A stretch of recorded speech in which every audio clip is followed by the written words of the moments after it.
What happens when a luxury store clerk mocks a quiet man for looking too poor to afford a high-end watch, not realizing he's talking to Chris Evans?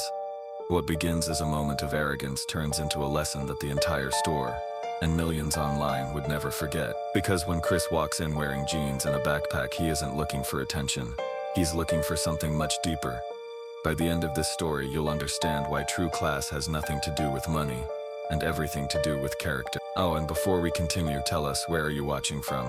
We love reading your comments and seeing how far these stories travel. The luxury watch store was a sanctuary of silence and refinement. Dark wood walls, soft lighting, and gleaming display cases created an atmosphere of prestige. Every watch glimmered as if it knew its worth, and expected you to know it too. Marina stood behind the main counter, dressed in a beige blazer, her hair neatly tied in a tight bun. She was browsing inventory on her tablet when the soft chime of the door announced a new customer. She looked up and almost rolled her eyes. Worn jeans, a plain black t-shirt, a motorcycle helmet in one hand, and a backpack slung over one shoulder. The man stepped inside slowly, calm and observant. His long, slightly wavy hair fell past his shoulders, and his scruffy beard gave him the look of someone who had seen much and needed to prove nothing. Marina studied him like a software glitch. "Good afternoon," she said, forcing a professional smile. "Can I help you with something?" "Good afternoon," the man replied, his voice calm and warm. "I'm just browsing for now." She nodded, but kept her eyes on him. He approached one of the display cases and paused in front of a limited edition Swiss timepiece, skeleton dial, leather strap, white gold accents, one of the most expensive pieces in the store. Marina raised an eyebrow. "That's a limited model," she said casually. "Anniversary collection. Very exclusive." He smiled faintly, eyes fixed on the watch. "It's beautiful. I like seeing how the mechanisms work together. Feels alive." She crossed her arms lightly. "Yes, well, these are highly technical pieces, and of course very expensive." The subtext was as clear as glass, but the man didn't react. He simply kept admiring the piece with quiet fascination. "Would you like to know the price?" Marina asked, her tone laced with polite disbelief. "Just curious," he replied without looking at her. She let out a light chuckle, the kind people use when they think they're above someone. He didn't belong here, and she wanted to make sure he knew that. Behind the counter, Marina's colleague Julia watched with barely concealed amusement. They exchanged a silent glance, the kind of look that speaks volumes between people who think they're in control. The man moved on to another case. His eyes landed on a deep blue dial watch with hand-carved Roman numerals. "This one's automatic, right?" he asked, now turning to Marina directly. She hesitated for a second. It was a technical question, a precise one. "Yes, caliber 313-35, Swiss movement. One of the most reliable." "What's the power reserve?" She paused again. "Around 48 hours? Why do you ask?" "Because the rotor sounds bidirectional, but I noticed the hum is slightly off." Julia frowned. Marina's throat tightened. "Do you know watches?" she asked, now slightly unsettled. "A little," he said with a smile. "I like learning." Something about the way he spoke made her uncomfortable. His appearance screamed out of place, but his knowledge, it didn't match. It challenged her assumptions. "Do you work in the industry?" she asked, testing him. "Not exactly." "Are you a collector?" He shrugged. "Sometimes, but today I'm not buying for myself." That sentence hung in the air for a moment. Marina stepped forward, trying to reclaim control. "Well, if you're looking for a gift, we do have simpler models. Elegant, good value, more accessible." He looked at her. His eyes were calm, almost sad. But there was something steady behind them, like he saw more than he said. "You don't think I can afford this one?" The question was asked so softly, so serenely. It struck deeper than if he had raised his voice. Marina paused. Her face flushed slightly, but she didn't drop the mask. "Don't take it personally," she said, smiling with her lips, not her eyes. "It's just, this kind of piece isn't for everyone." He was silent for a moment, and then he smiled. A quiet, knowing smile. "Interesting," he said simply. The silence in the store thickened. Julia shifted behind the counter. A well-dressed couple entering the store paused, sensed the tension, and turned around. Marina stood tall, still believing she had the upper hand, still thinking she was dealing with someone ordinary, someone who'd soon walk away quietly. She had no idea that this anyone was about to teach her one of the most valuable lessons of her life. Marina gave him a sarcastic smile and asked, "Are you sure you walked into the right store? These watches aren't for just anyone."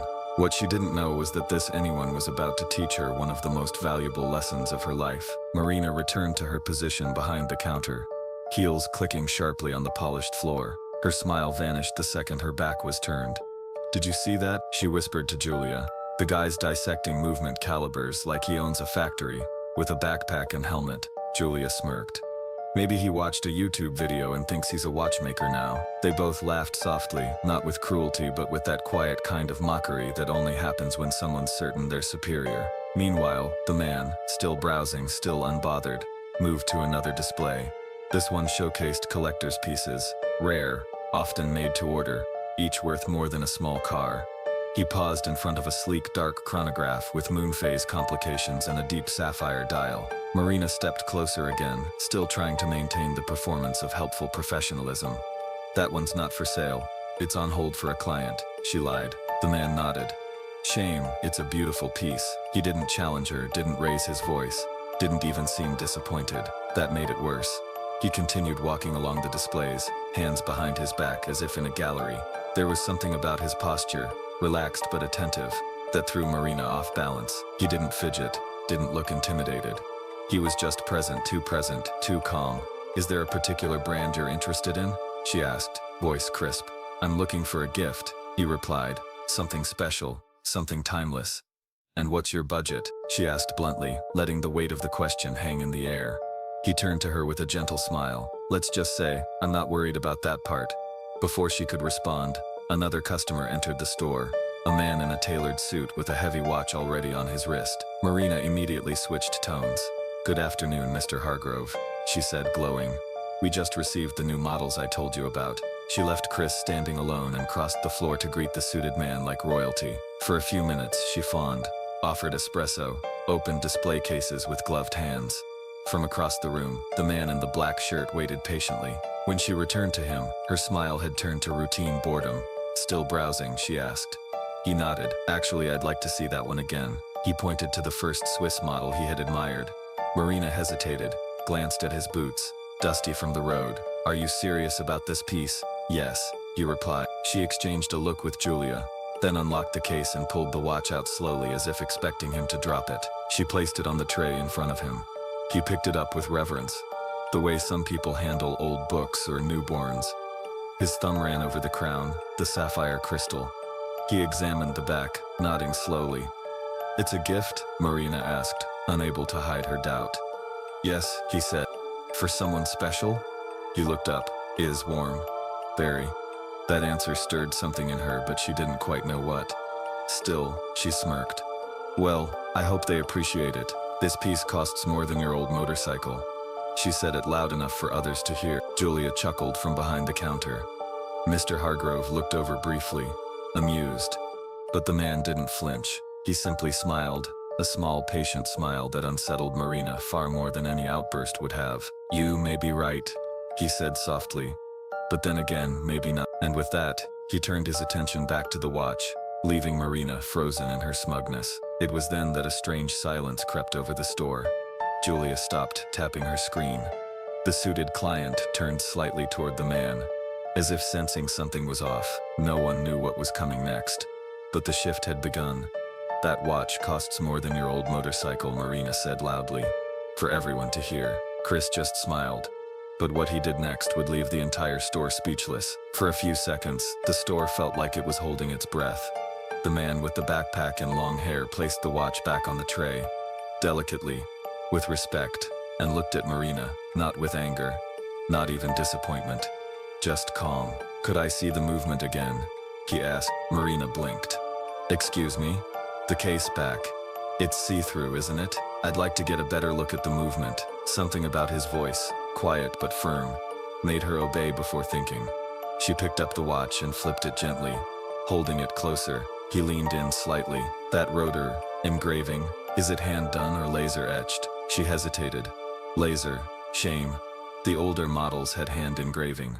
Less perfect, but more human. He said it with a hint of nostalgia in his tone, as if he'd actually held one before. Maybe he... Marina didn't know how to respond. Her usual rhythm, the dance of control she mastered so well, was faltering.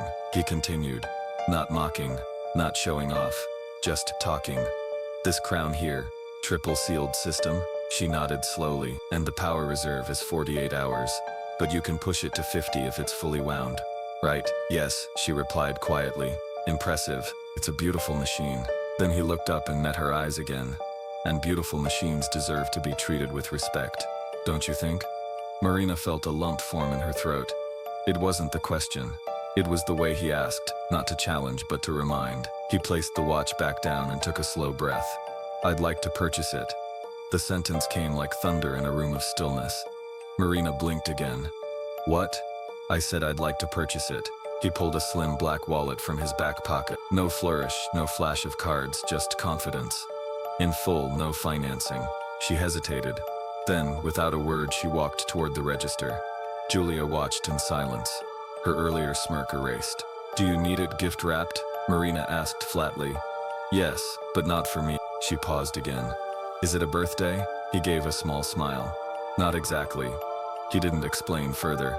Something about his tone silenced further questions, while Marina wrapped the box in silver paper and tied it with a dark blue ribbon. The man stood quietly, hands folded, eyes resting on a display. He didn't look at his phone, didn't pace, just waited. When the box was ready, she slid it across the counter. He reached for it, then stopped. Actually, he said, I should tell you why I chose this one. Marina looked up, bracing for something strange, but what came next was something she never expected. It's for a boy I met during filming, he began.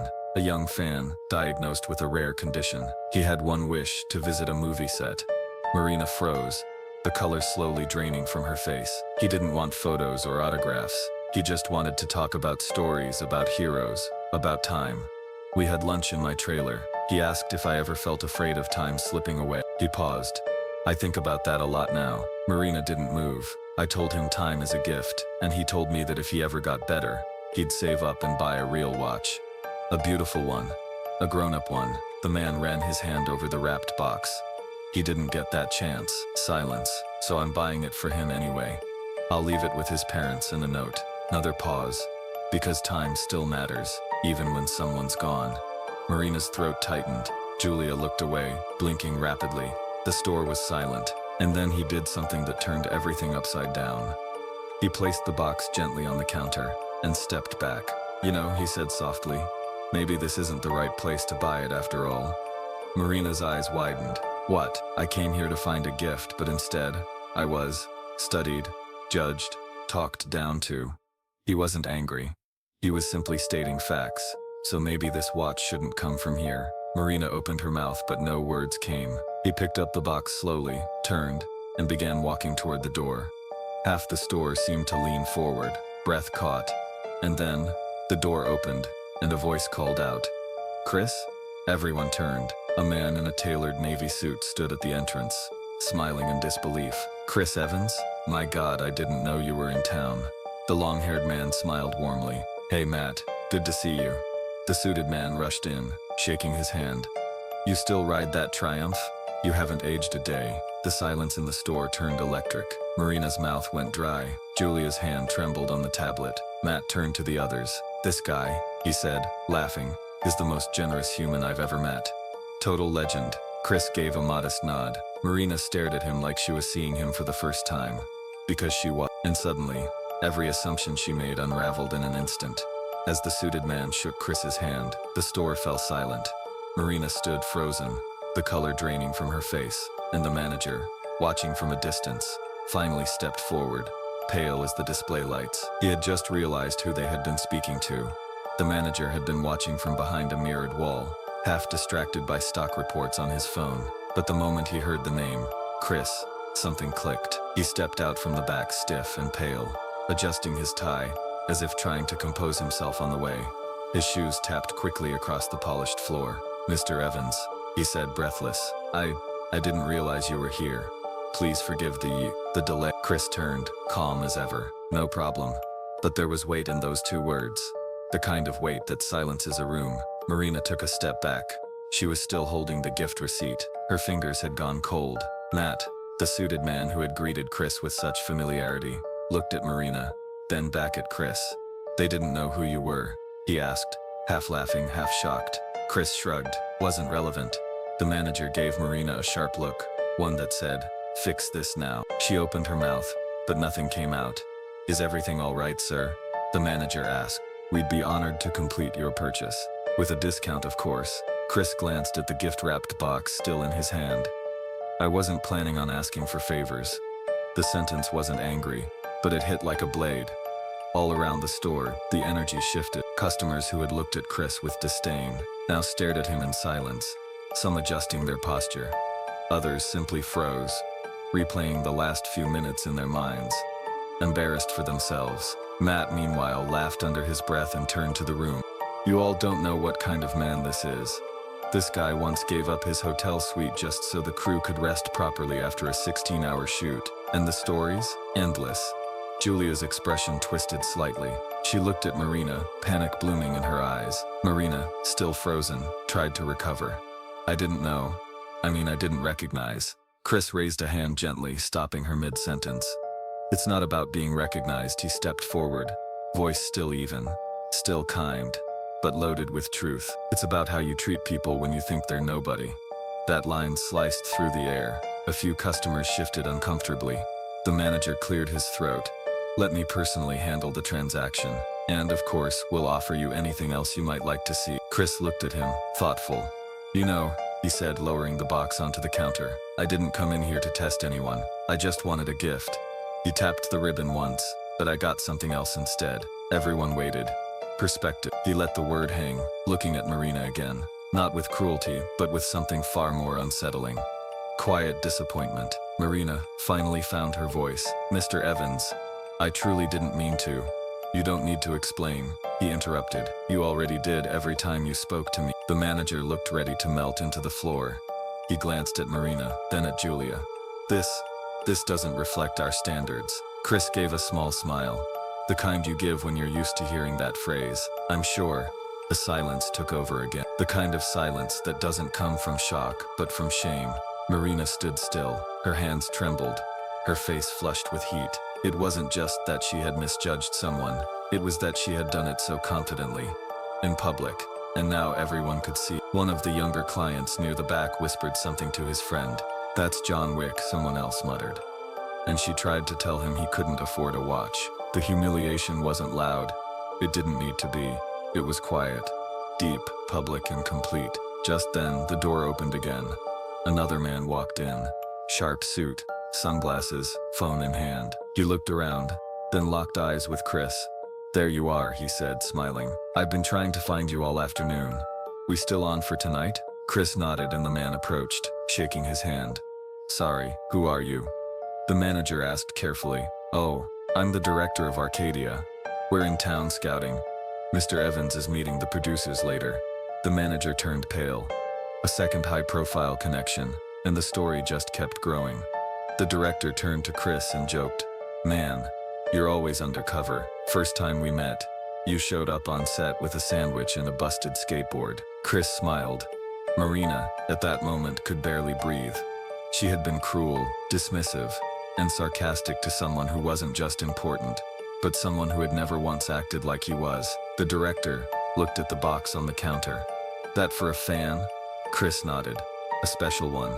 The director's face softened. You're too good, man. Chris turned back to the counter. For a moment, everyone thought he would leave, but then he looked at Marina one last time, not to shame her, not to gloat, but to offer her the same thing he had given the boy that day in his trailer. Time. Time to reflect. Time to change. The regional manager stepped into the store moments later. After listening to what happened, she looked Marina in the eyes and said, You've just damaged the reputation of the most respected store in the city, and now you'll have to face the consequences. I came here like this, dressed down, not to test anyone, but to see how people act when they think you're nobody. The air shifted. Marina looked down, ashamed. The way we treat strangers says everything, Chris added. And what I experienced here today, that wasn't kindness. Vivian cleared her throat, trying to salvage the moment. Please allow us to make this right. A discount. A gesture. Chris raised a hand. I'm not here for a deal. He turned to Marina. But maybe someone here needs a second chance. To her surprise, he placed the box gently back on the counter. You can finish the sale if you want. Marina blinked, speechless. You still want to buy it? Yes. From someone who's learned something. Hands trembling. She processed the sale quietly and handed him the receipt. I'm sorry, she whispered. Chris gave her a kind look. It's not too late to change. Then he turned to leave, but stopped at the door. By the way, he added casually, that motorcycle outside, The old one. Marina glanced up. Prototype. Custom build.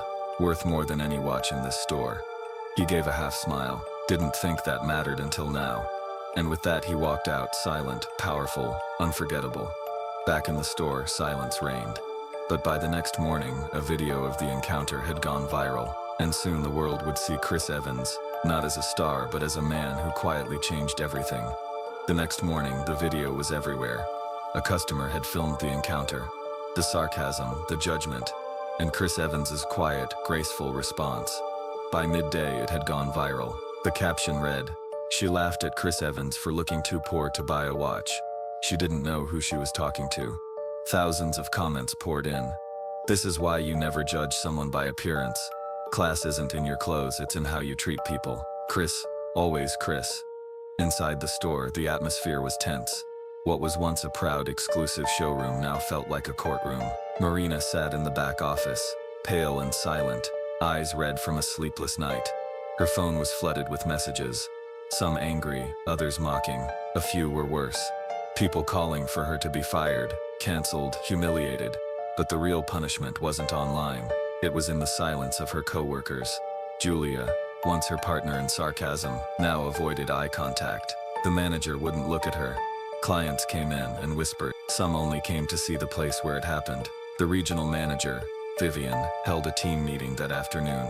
Her tone was sharp, calm but cold. What happened yesterday wasn't just a PR failure. It was a human failure. Marina's throat closed. "We don't train people to bow to celebrities," Vivian continued. "We train them to treat everyone with dignity."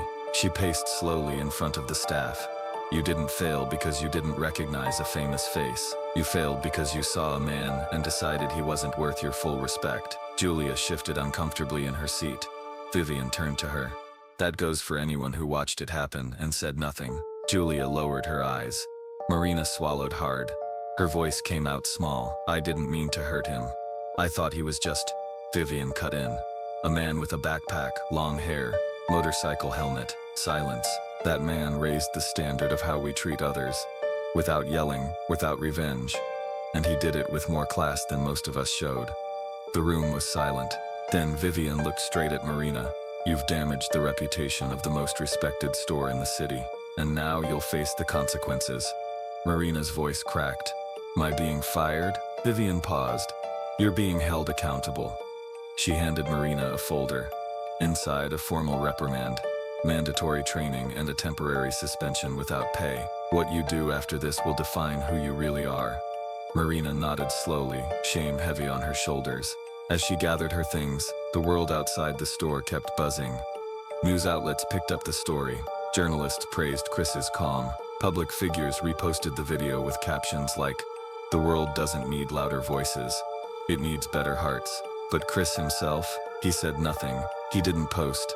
He didn't comment. He had made his statement through action. A few days later, a package arrived at the store addressed to Marina. No return name, just a small square envelope. She opened it with trembling hands. Inside, a note in neat, careful handwriting. "Everyone has a moment where they choose who they'll be from now on. Luxury isn't about price. It's about presence, the way you show up for others, especially when no one's watching. K.R." Attached to the note, a gift card for coffee, and a post-it with just 2 words, "Start again." The next week, a customer watched Marina gently assist an elderly man trying on a watch. She smiled, patient and kind. On her wrist, a small card was tucked like a reminder. Luxury is how we treat each other. Chris Evans had walked into a store and been treated like he was He walked out without shouting, without revenge, without a scene, but with impact. He reminded everyone watching, in person or online, that kindness doesn't have to be loud to be powerful. And that true luxury, it's not gold or diamonds or branding. It's how you make someone feel. And you, have you ever judged someone too fast? Or been judged before someone knew your worth? Maybe it's time we all slow down. Maybe the world needs a little more of the quiet strength of people like Chris.